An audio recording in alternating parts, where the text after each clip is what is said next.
एक भक्त का चरित्र आता है कि एक वक्ता कथा कर रहे थे हनुमान जी के मंदिर में बैठ करके, और कथा करते करते उन्होंने कथा में वर्णन कर दिया कि पुष्प वाटिका में श्री हनुमान जी महाराज पहुंचे, और जैसे ही अशोक वाटिका में हनुमान जी पहुंचे सीता जी की सुध लेने के लिए, तो हनुमान जी ने देखा कि वहां कैसा कैसे वृक्ष हैं, कैसे कैसे फल लगे हैं, कैसे कैसे राक्षस राक्षसियां खड़ी हैं।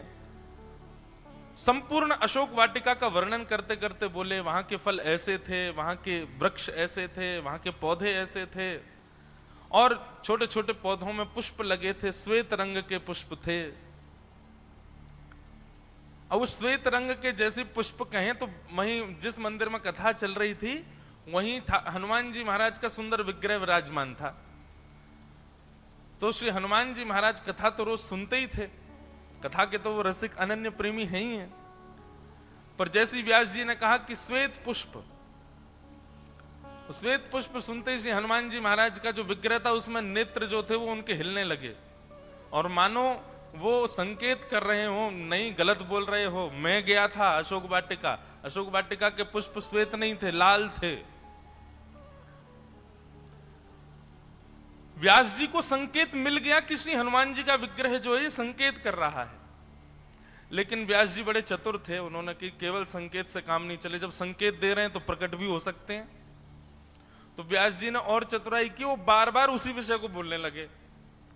अशोक वाटिका के जो पुष्प थे वो सब श्वेत थे। श्वेत पुष्पों को देख करके हनुमान जी महाराज बड़े प्रसन्न हो रहे थे, और फिर व्यास जी आंख खोल के हनुमान जी को देखें तो हनुमान जी अपनी गदा दिखावें उनको दूर से ही, और उनको संकेत करें, वो लाल थे। और श्रोता कथा सुन रहे हैं, हनुमान जी का विग्रह संकेत कर रहा, बोले लाल थे पुष्प।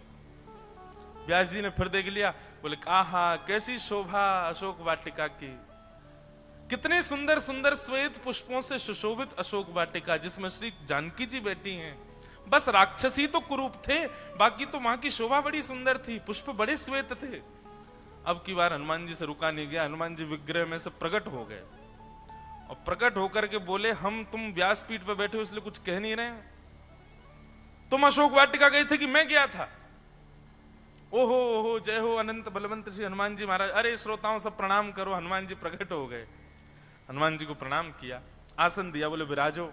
हनुमान जी तो क्रोध में भर के बैठ गए, वो बोले तुम गलत बोल रहे हो, तुम्हारी कथा बहुत बढ़िया है भैया, तुम बहुत अच्छा बोलते हो, लेकिन ये अशोक वाटिका का वर्णन, पहली बात तो तुम अशोक वाटिका का वर्णन ही क्यों कर रहे हो इतना, और ऊपर से कर भी रहे हो तो पुष्पों को श्वेत बता रहे हो जो कि लाल थे।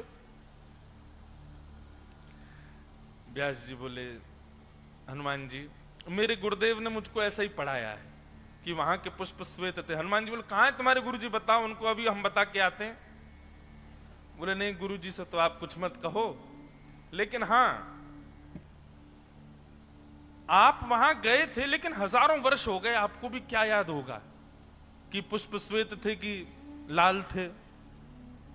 हनुमान जी बोले मैं कुछ नहीं बोलता हूं, मुझे सब याद है, मुझे स्पष्ट याद है कि वहां के पुष्प श्वेत नहीं थे, लाल थे।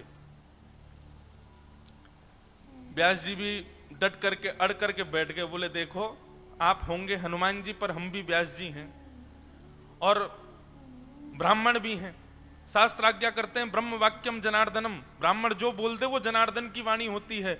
मान लिया कि आप अशोक वाटिका गए थे, वहां के पुष्प लाल थे, लेकिन अब मैंने व्यासपीठ से श्वेत बोल दिया है, तो अब वो श्वेत ही हो गए होंगे, अब वो श्वेत ही रहेंगे क्योंकि मैं व्यास हूं। हनुमान जी बोले हमसे जिद? बोले हाँ तुमसे जिद। बोले तुम व्यासपीठ से उतरो तो सही जरा नीचे। बोले नीचे नहीं उतरूंगा, यहीं सिद्ध करवाओ कि पुष्प जो थे वो रक्त वर्ण के थे। हनुमान जी बोले रुक जा, अभी तेरे को बता, राक्षस तो सब मार दिए हमने, अशोक वाटिका में हमारे अलावा एक ही थी, जानकी जी। अगर जानकी जी ने प्रकट होकर के कह दिया कि वहां के पुष्प रक्त वर्ण के तो बताओ क्या करोगे? बोले जीवन भर के लिए मौन हो जाऊंगा, कथा ही नहीं करूंगा, और आपका दास बना रहूंगा, केवल आपको कथा सुनाऊंगा और किसी को नहीं सुनाऊंगा। हनुमान जी बोले लगी शर्त? बोले बिल्कुल शर्त है भगवान, आप जानकी जी को बुला के पूछवा दीजिए। हनुमान जी बोले यार तुम भी विचित्र व्यासों हैं, इतनी बड़ी रिस्क लेना चाह रहे हो लेकिन हमारी बात नहीं मान रहे हो। और नहीं आप जानकी जी को बुलाओ ना। हनुमान जी महाराज बोले फंस तो हम गए हैं, अब जानकी जी अकेली तो आएंगी नहीं, जानकी जी आएंगी तो साथ में रघुनाथ जी आएंगे, और रघुनाथ जी और जानकी जी आएंगी तो संग में रक्षा के लिए लक्ष्मण जी भी पधारेंगे, और लक्ष्मण को जाता देख भरत जी कहेंगे मुझे क्यों छोड़ जा रहे हो, वो भी आएंगे, और संपूर्ण राम दरबार को ही आना पड़ेगा। लेकिन कोई बात नहीं, हमारी बात तो सिद्ध हो जाएगी। लेकिन मनी मन व्यास जी मन में सोच रहे थे कि हैं तो हनुमान जी ही सत्य, पर ऐसी जिद भी तो करनी है जिससे राम दरबार का दर्शन हो जाए। वो भी लगे पीछे, बोले बुलवाओ सीता जी को। हनुमान जी बोले यहीं बैठे रहो, हम अभी आते हैं। हनुमान जी महाराज दौड़ करके गए और जाकर के साकेत धाम में विराजमान सियावर रामचंद्र भगवान के चरणों में प्रणाम किया। सीता जी बोली बड़े हाँफते हुए आ रहे हो भैया, क्या बात है हनुमंत जी, इतने परेशान क्यों? बोले आप जल्दी चलो, हमारी गवाही देनी है आपको। बोले क्या गवाही देनी है? बोले एक व्यास जी उल्टी सीधी कथा कर रहे हैं नीचे, कथा तो बढ़िया कर रहे हैं पर एक बात गलत बोल रहे हैं। जानकी जी बोली क्या बोल रहे हैं? बोले वो बोल रहे हैं अशोक वाटिका के पुष्प जो हैं वो श्वेत थे, और मुझे याद है मां वहां के पुष्प रक्त वर्ण के थे, और मुझे याद है कि आपको भी पता होगा, आप जल्दी चलो मेरी गवाही दो। जानकी जी भी मुस्कुरा गई, प्रसन्न हो गई। जानकी जी उठी तो श्री रघुनाथ जी भी संग हो लिए, भरत जी लक्ष्मण जी, संपूर्ण राम दरबार कथा के मध्य में प्रकट हो गया महाराज। व्यास जी के तो नेत्र सजल हो गए, सब श्रोता दंडवत प्रणाम करने लगे। व्यास जी तो कुछ बोले ही नहीं, बस नेत्रों से आंसू बहाए रोते रहे। हनुमान जी बोले ये भावुकता बाद में ले आना, पहले मेरी बात वो सिद्ध करवाओ। जो वहां के पुष्प थे वो रक्त वर्ण के थे, लाल थे। मातृश्री आप इनको बता दीजिए, ये 2 दिन से कथा में एक ही बात बोलते हैं कि अशोक वाटिका के पुष्प जो थे वो श्वेत थे, आप बता दो कि वो रक्त वर्ण के थे।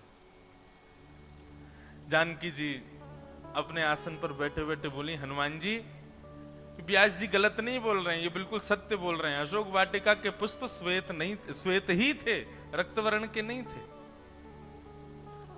हनुमान जी बोले मैया आप भी इनका पक्ष ले रही हो? अरे मुझे स्पष्ट याद है कि वहां के पुष्प रक्त वर्ण के थे, लाल लाल थे, मैं कैसे भूल सकता हूं? और आप कैसे इनकी हाँ में हाँ मिला रही हो? ठीक है व्यास जी हैं, अच्छी बात है, इनका पक्ष लेना चाहिए, पर अभी तो मेरी लाज बचाइए।